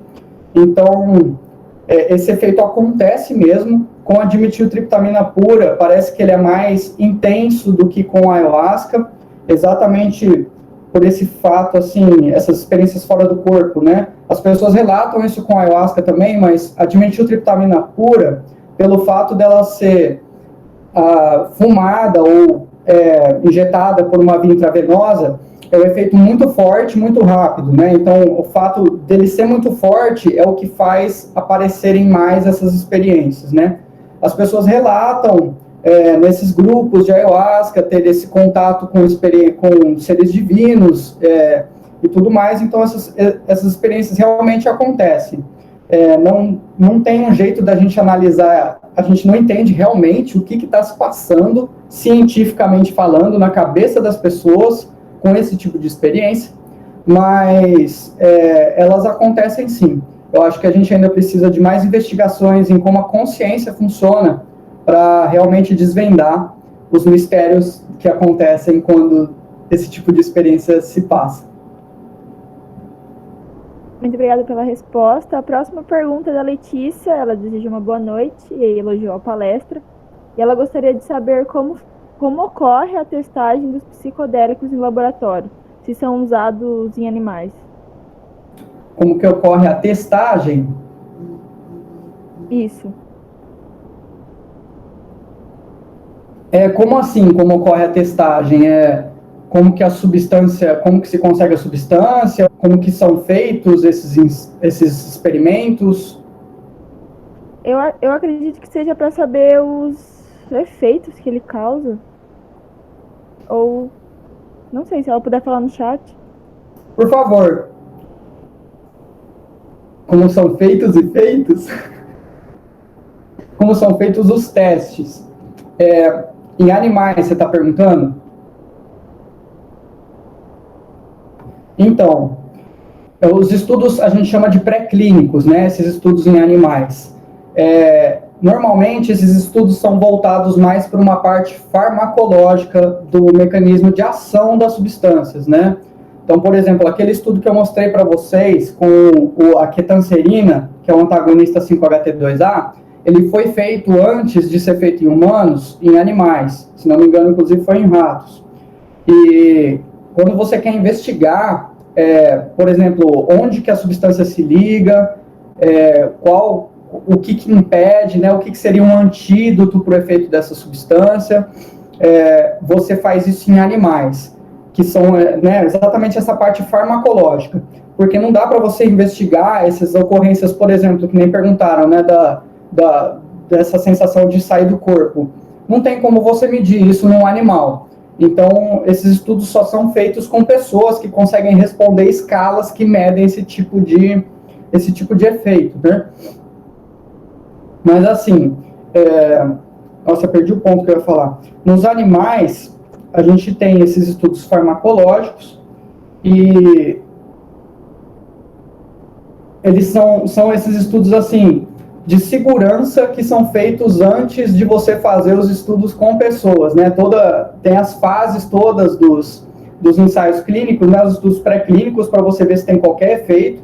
por exemplo, tem testes determinados para você ver efeito antidepressivo em animais, tem, por exemplo, o teste de nado forçado em ratos, né? Você pendura um peso no rato, coloca ele para nadar e vê se o rato que tomou a substância vai nadar mais tempo do que o rato que não tomou. Então, são modelos indicativos desses efeitos que a gente mede nas pessoas, né? Mas é sempre a consciência no animal, ela está numa escala menor do que nas pessoas, né? Então, você fica limitado a determinadas variáveis que você consegue medir, e a transposição desses resultados também tem uma certa... Você não pode confiar que tudo que aconteceu nos animais vai acontecer nas pessoas, né? Inclusive, é um efeito... A gente estuda no nosso laboratório essa pesquisa translacional, que é a gente trazer os resultados dos animais para as pessoas para realmente criar, então, um medicamento ou não. Eu espero, né, que eu tenha conseguido responder essa pergunta adequadamente. Sim, obrigado. O Bruno, ele tem outra pergunta, e ele perguntou se o laboratório do professor Rafael está desenvolvendo algum estudo de psicodélicos e Covid. Ele tem desenvolvido alguns pilotos com CBD e Covid. Então, o nosso laboratório está envolvido na pesquisa com a Covid também. Inclusive, eu estou participando de um artigo que está sendo feito um estudo observacional com Covid, é um artigo internacional com amostra no mundo inteiro, mas a gente não diretamente desse jeito que você perguntou, que administrar psicodélicos para o tratamento de Covid ou, por exemplo, de ansiedade ou depressão decorrente da presença da Covid, né? Isso a gente não fez. Tem uma coisa de segurança, eu acho que é muito importante, né? A gente, primeiro, ninguém entende direito como que as pessoas podem reagir sobre o efeito de psicodélicos, tendo Covid ou não, né? Se tem alguma interação farmacológica mesmo, que pode trazer algum problema, isso a gente não tem a menor ideia, então teria que ter estudos pré-clínicos com animais para verificar esse tipo de interação. E com o canabidiol, tem alguns estudos que eu sei que estão acontecendo no nosso laboratório, mas eu não participo ativamente deles. Eu sei que tem algumas coisas que eles estão testando o canabidiol. Se não me engano, até a minha parceira de trabalho, a Juliana, ela está participando numa pesquisa que é para ver se o canabidiol diminui a ansiedade ela é enfermeira, né? Para ver se o canabidiol diminui a ansiedade em pessoas que trabalham aí na área médica, que estão na linha de frente desse combate da Covid. Então, tem especialmente com o canabidiol, esses estudos existem para o tratamento aí de coisas derivadas da Covid, né, de consequências da Covid. Com psicodélicos, a gente não tem nada acontecendo no momento. Muito obrigado. A próxima pergunta é do Ailton, e ele gostaria de saber como é observado e eliminado a subjetividade na pesquisa com os alucinógenos. Essa é uma ótima pergunta, cara. Assim, essas escalas que a gente usa para medir as coisas e os efeitos que acontecem, elas não são perfeitas. E, inclusive, elas são feitas, tem uma área da psicologia que chama psicometria, né, que é a área que se envolve aí com o estudo de como fazer escalas e testes que medem as coisas que a gente quer medir. Então, é uma área, vai longe, esse assunto é bem complexo, tem uma parte de estatística envolvida muito forte, e, assim, a gente faz o que dá com o que é possível, né? É bem isso, a gente tem as nossas limitações, por exemplo, aí, né, voltando aí nesse caso aí dessas experiências fora do corpo, né? Como que você mede uma coisa dessas, né? Que tipo de pergunta que você faz para uma pessoa? Mas a gente tem essas escalas que são feitas aí com esse rigor metodológico, psicológico, né? Com a psicometria, embasando, então, como que essas escalas são feitas. E a gente, né, usa elas do jeito que dá. Tem algumas escalas que são administradas ao longo da experiência, como, por exemplo, a escala que a gente usou no meu experimento, né, uma escala visual analógica do humor, a gente dá ela ao longo do efeito da ayahuasca, né? Mas tem, por exemplo, uma escala de efeitos alucinógenos, a HRS, que ela é dada depois, ela é antes e depois do efeito. Inclusive, é uma escala bem extensa, Então, a pessoa não tem nem como responder isso, né? Essa escala que eu mencionei antes, a visual analógica do humor, ela é bem curtinha, ela é uma página só com uma linha que as pessoas precisam riscar, onde na linha que elas estão se sentindo, mais para um lado ou mais para o outro, e algumas pessoas têm dificuldade de responder isso durante os efeitos dos psicodélicos, né? Especialmente aí da ayahuasca, que é o que a gente pesquisa no meu laboratório. Então, a gente, é o que eu mencionei, né? A gente escolhe as escalas que medem o que a gente quer medir. Por exemplo, quer ver depressão? Tem escalas para depressão. Você quer ver ansiedade? Tem escalas para ansiedade. Tem algumas escalas que são melhores que outras, algumas escalas são mais adequadas do que outras para determinadas situações. E você monta o desenho do seu experimento levando tudo isso em consideração para fazer e medir do melhor jeito que você consegue as variáveis do seu interesse, né, na hora que você desenha o seu experimento. Muito obrigada. A próxima pergunta é da Mariana. E ela perguntou, dentre os medicamentos que podem ser usados para amenizar os efeitos de uma bad trip, estão fármacos para dormir? Então, de certa forma, sim. Porque os benzodiazepínicos, que eu comentei para vocês mais cedo, né, ali na palestra, que são medicamentos ansiolíticos e calmantes, eles causam sono também. Tem pessoas que tomam essas substâncias para dormir.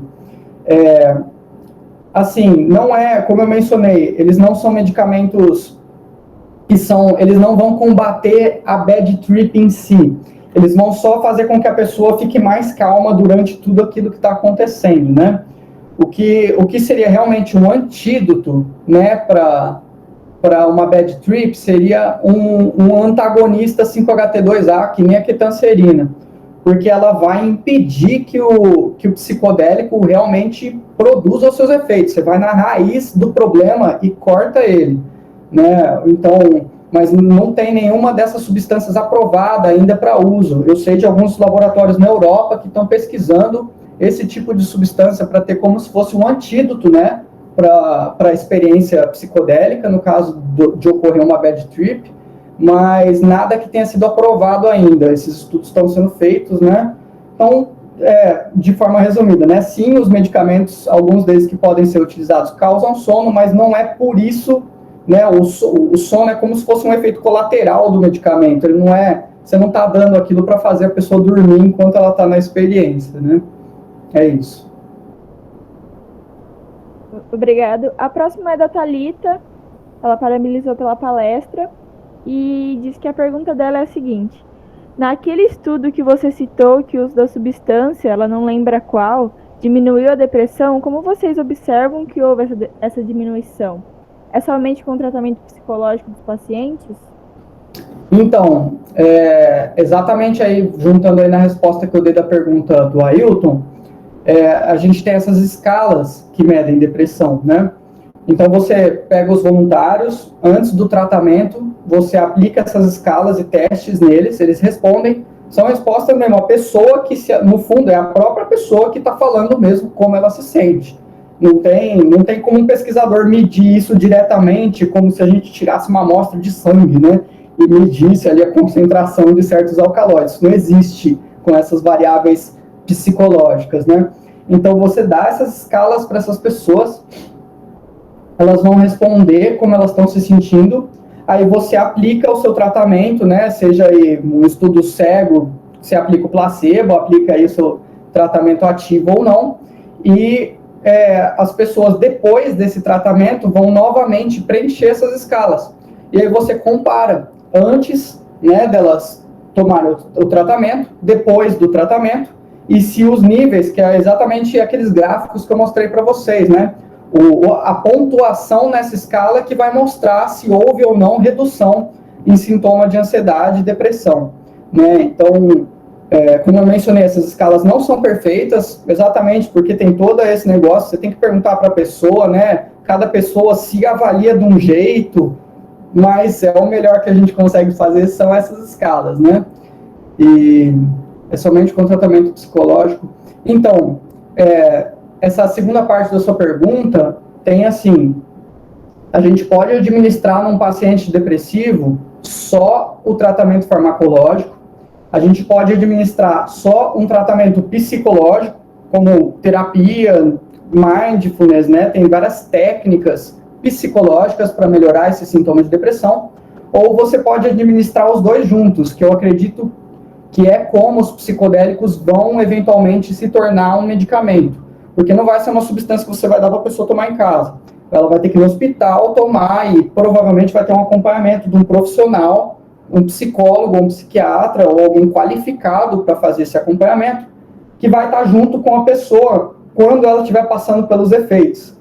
Então, isso aumenta, né, a chance, porque a pessoa está lá, o paciente depressivo tomou o psicodélico, ele tem alguém com quem conversar, ele tem alguém com quem discutir, né, o que ele está sentindo e ver, assim, os caminhos, né, que ele pode seguir ao longo do efeito da experiência, né. Então, é desse jeito, né, que a gente tem essa separação aí entre o psicológico, o farmacológico, e os psicodélicos provavelmente vão virar um medicamento em que as intervenções são dadas juntas, né? A pessoa vai ter uma sessão de preparação, ela toma, ela vai ter uma sessão depois de integração, né? Vai seguir uma coisa desse jeito.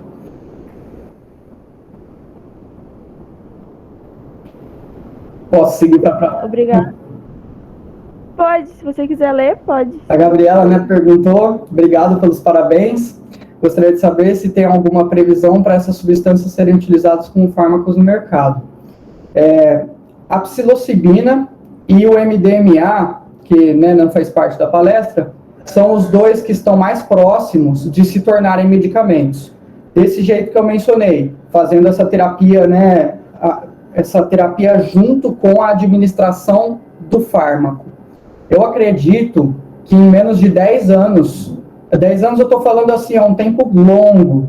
Eu acho que nos próximos 5 anos a gente vai ver a psilocibina e o MDMA se tornarem um tratamento, especialmente nesses casos de coisas refratárias, né, de situações em que a pessoa toma aí um antidepressivo e não funciona, né, em que ela não consegue lidar com algum problema, aí um estresse, alguma situação no passado que ela precisa enfrentar e processar aquilo, né, para passar. Então, para a psilocibina e para o MDMA, eu acredito aí em torno de 5 anos. Para a ayahuasca, vai demorar mais. A ayahuasca, né, a ayahuasca tem algumas dificuldades. Eu não sei se a ayahuasca vai virar um medicamento desse jeito que a gente conhece, o padrão do medicamento. Porque, primeiro que ela tem toda essa parte cultural associada, né, foram os índios que descobriram a ayahuasca, não vai poder comercializar isso, então não tem nenhuma Big Pharma investindo em ayahuasca. Né? Os estudos que a gente faz são totalmente, todas financiadas pelo governo. Nenhuma empresa vai ganhar dinheiro com a ayahuasca, que é o que move todas essas coisas, né? Não se enganem, a psilocibina, o MDMA só vai virar medicamento porque alguém vai ganhar dinheiro com isso. E só está virando medicamento mais rápido porque tem esse dinheiro a ser ganhado, né? Então, eu daria para a ayahuasca provavelmente alguma coisa entre 10 e 20 anos, assim, até que vire talvez alguma coisa que no futuro, né, alguém vai receitar um tratamento para uma pessoa e tomar ayahuasca quando ela for num psiquiatra, né? E do LSD também tem pouca coisa. Eu acredito que vai demorar mais do LSD também. De todos esses daí, acho que talvez o primeiro seja o MDMA mesmo, que já está na fase mais final assim, de pesquisa e que tem as evidências mais sólidas em relação ao tratamento do estresse pós-traumático. A próxima pergunta. Interessante essa pergunta, é uma coisa que eu queria comentar. Vou aproveitar para comentar aqui, deixa eu só ler tudo. Desculpe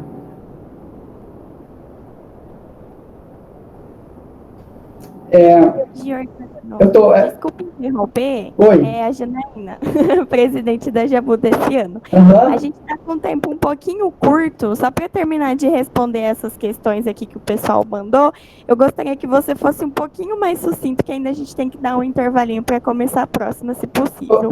Janaína, sabe o que a gente pode fazer? A gente pode parar aqui e eu respondo essas perguntas no particular depois. Se você quiser terminar a comentar de forma rápida, pode ser também, mas aí fica a seu critério. Tá, eu vou terminar essa, eu vou deixar aí o meu Insta, Gionorossi. Se alguém quiser me perguntar mais alguma coisa pessoalmente, vai lá depois. A resposta Desculpa, viu? Que isso? Não. Eu sei que tem o tempo aí da apresentação. Eu acho que, assim, quanto mais evidências a gente acumula na academia, as evidências concretas, elas vão desconstruir esses preconceitos, né, que estão aí presentes, né, esse estigma que tem relacionado com o uso dessas substâncias. E eu acredito que é o caminho que a gente deveria seguir, né, com os estudos científicos embasados aí em evidências que são, né, evidências fortes mesmo. Eventualmente isso vai chegar na população, vai sair da academia, chegar na população, e as pessoas vão ver que isso está ajudando as pessoas de forma geral, como, por exemplo, uma pessoa que tem um preconceito, tem alguém na família que vai ser tratado, e, eventualmente, isso vai se tornar uma coisa normal. Eu acho que, né, de forma resumida, é por aí. Eu queria agradecer mais uma vez, Jordano, pela palestra. E